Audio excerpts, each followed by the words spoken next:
मेरे बच्चे, मुझे तुम्हारी व्याकुलता के बारे में सब कुछ पता है।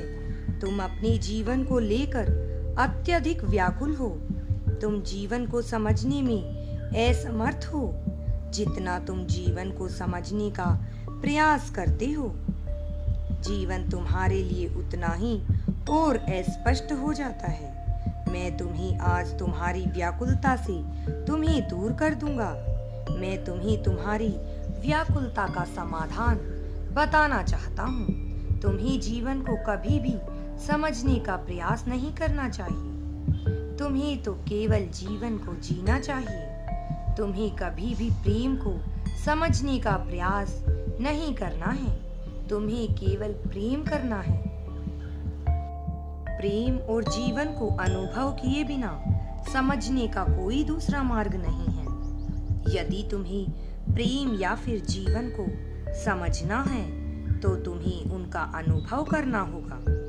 इस संदर्भ में अनुभव ही तुम्हारा सबसे बड़ा गुरु है। प्रेम अपने सबसे शुद्ध रूप में खुशियों को बांटने का एक तरीका है। प्रेम में एक व्यक्ति दूसरे से अपने जीवन के सभी दुखों को सुखों को बांटता है और उसके सभी दुखों को स्वयं अपना लेता है। ऐसे व्यक्ति का केवल एक ही लक्ष्य होता है, दूसरे व्यक्ति को खुशियां देना। इसके अतिरिक्त वह व्यक्ति न तो कोई उम्मीद रखता है और न ही कोई शिकायत। प्रेम एक आध्यात्मिक भाव है। यदि तुम किसी से उतना ही प्रेम करते हो जितना तुम ईश्वर से करते हो, तो तुम्हारा प्रेम अपने में ही पूजा का रूप ले लेता है। मेरे बच्चे, संसार में किसी से भी प्रेम करने से पहले, चाहे वह कोई व्यक्ति हो या स्वयं ईश्वर, तुम्हें स्वयं से प्रेम करना सीखना चाहिए।